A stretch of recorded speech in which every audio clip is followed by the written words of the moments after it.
I've been hearing it all week long. So many Eagles fans are a little nervous heading into Sunday afternoon's game against the Lions, but I'm here to tell you that it will be okay. The Eagles will take care of business at home. The fans at the Link are going to be so fired up. It's going to give the Eagles enough, and the team is going to execute. The Birds will take down the Lions. I promise you that.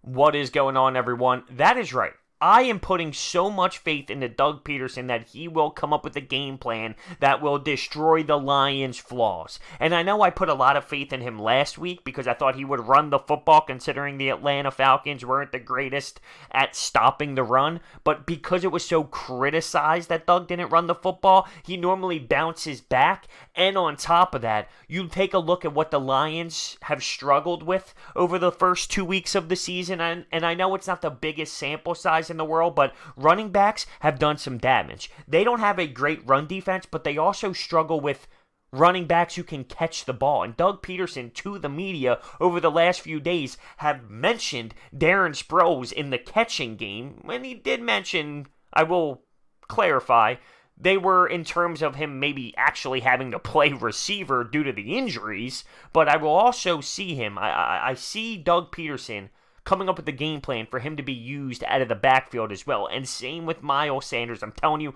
those two are going to catch the ball out of the backfield this week. And then we can use Jordan Howard. Almost had a brain fart there. We can use Jordan Howard with a nice change of pace and just run it down their throats. Power football and run through the tackle. Make it happen. I believe that Doug Pederson will do that. I also believe that I'm a good guy, and good people give away things for free. And I can give you free money. That's right. Use the promo code BROADS at SeatGeek's checkout page, and you will get $20 off of your purchase when you are buying tickets to go to these amazing games. So, as of right now, Deshaun Jackson out.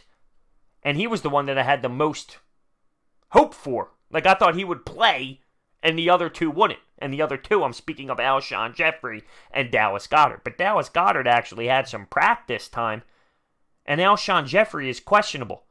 Dallas Goedert is questionable as well. Will they dress and just be very, very limited and used in very small doses? I don't know yet. We haven't gotten the official word, but they are questionable at this moment. If Dallas Goedert practice, I feel like there's more hope that he will play over Alshon Jeffrey. But we're going to have J.J. Arcega-Whiteside and Matt Collins step up. Now, Matt Collins has been in the news lately because he had some statements where he claimed he would rather play special teams than offense. And that's a weird thing to say, all right? And I think he was just trying to show his passion for special teams because he's a special teams guy. That's his bread and butter. That's where he really makes his money. And reality, he made this team over Greg Ward because of his special teams, and we praised him for that. So I think what he was trying to say was, I love special teams, but it didn't come out that way, and it was almost as if he was saying, screw wide receiver, screw offense, I don't even care about it. Like, this isn't the time for that. You're going to have to step in and be a legit receiver and be a legit option for Carson Wentz this week. Now, are we just nitpicking and going crazy as a fan base and criticizing his words? Yeah, probably, but that's what happens here in Philadelphia. You can't really say that. It's awful timing. Matt Collins is going to be utilized to the point where he might actually stretch the field, go over the top, get a bomb from Carson, either him or Nelson Aguilar. So he's got to really sit there and embrace the fact that he's going to be a serious threat this week. You got to go all in on being offense over special teams in that moment when you're getting asked questions by the media. You got to, because that is going to be your main focus this Sunday. So Matt Collins with a very poor choice of words when he was asked questions by the media. We need to get pressure. Okay, we need to get pressure. We only have 2 sacks, and it's Tim Jernigan, and it was Sandejo. Derek Barnett, we need to see him get going a little bit. his numbers make it seem a lot worse than what it has been out of him. But I know he's got an extra step. I know he has a little bit more in the tank than that. We need to get to the quarterback, and it's going to be tough. It's going to be tough.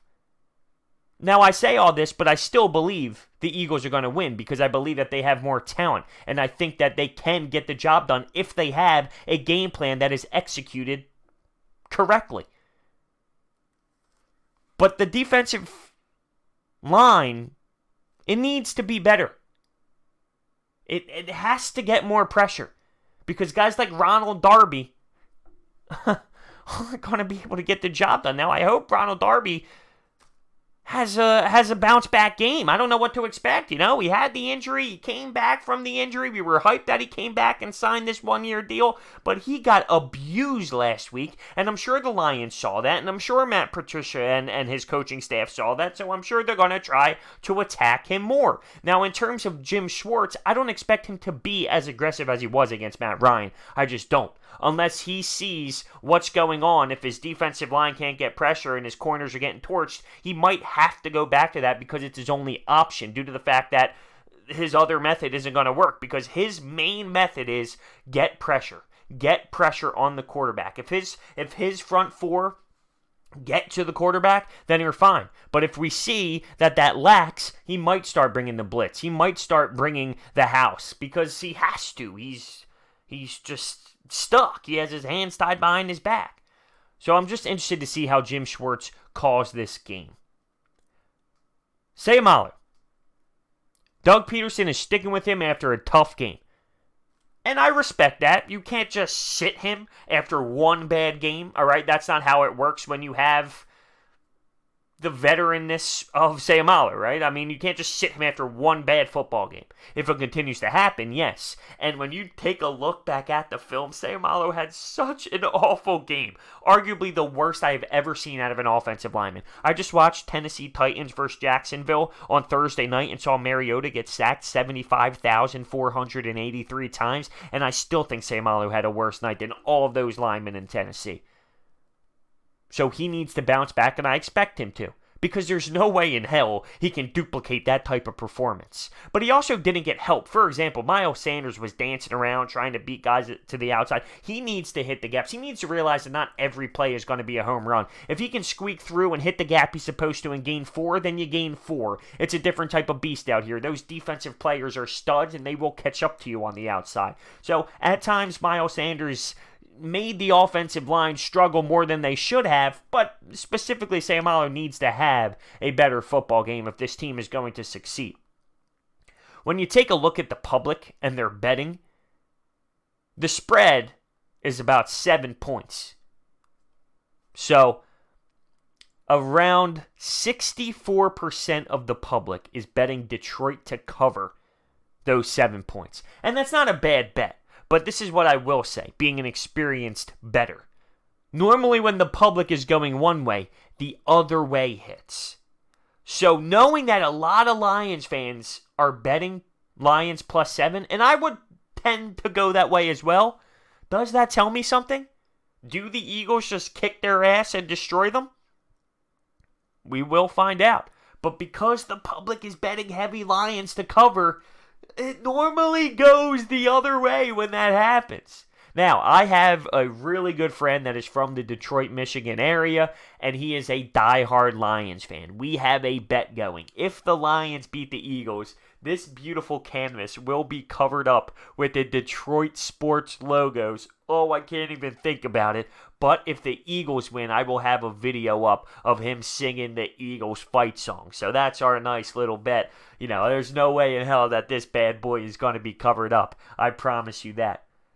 Nelson Aguilar needs to have a big day. He's going to be used on the outside as a weapon, as a speed guy. I would assume with Deshaun being out, we need someone to stretch the field. Nelson Aguilar is going to have to step up and be a legitimate leader. Now, once again, at this time, I don't know what Alshon Jeffrey is going to be in terms of if he's going to be active or ruled out. But Nelson Aguilar is going to have to step up regardless of if Alshon is going to be in or not, because he's clearly not 100% if he does become active. The Lions are coming off of a win. beaten the Chargers, which is a good team. Now, the Chargers are insanely banged up, but guess what? So are the Eagles right now.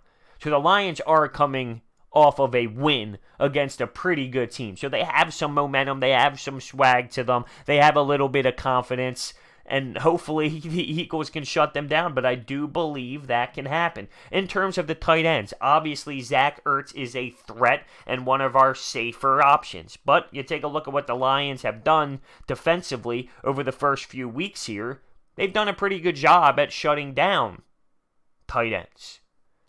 Something's got to give. Something's got to give. So I want to know your thoughts down below. I put a lot of pressure on Carson Wentz, though. He's got to deliver. This is the team that he should go out there and dominate. I know they have a good defense, right? They have some players. We obviously know about their corners and Slay. They have some good players. But Carson Wentz, if I'm looking at him, I say, Carson, this is the team that you should beat. Going into Atlanta last week with Atlanta's back against the wall, essentially, a lot of fans wrote that off when they go through the W's and L's as an L. So, it's not crazy to think we went to Atlanta and lost. That's a reasonable loss at the end of the day, as much as it stings. This is I'm not going to say, this is a must-win game. I'm not one of those crazy-ass people. All right, it's week 3. But this is a game where I look at Carson Wentz and I say, you need to deliver. You need to be at the top of your game. You need to show us what you are. I know what you are, but display that. What you did in the third, fourth quarter in Atlanta, I need to see that for 4 quarters, or at least 3.5. I'll say that, 3.5. You're allowed to have a half of an average quarter somewhere throughout the game. But you got to handle business at home against Detroit. It just has to be done. And same with Doug Pederson, because he struggled as a play caller early in games, and the scripts have been bad. He needs to be better as well. I picture this matchup, and I picture that snow game at LaShawn McCoy and him dancing around in the backfield, and it was great. That's one of the biggest memories I have every time I think of the Detroit Lions coming to Philadelphia. And, of course, this week you see the clips flying all over the place, all over Twitter, all over NBC Sports Philadelphia, so it just brings back memories of Shady McCoy dancing around and Deshaun Jackson. Just good times, definitely good times. So let me know your thoughts, by the way, on this game. I would love to hear it. Thank you guys so much for watching. Go Birds. See you next time.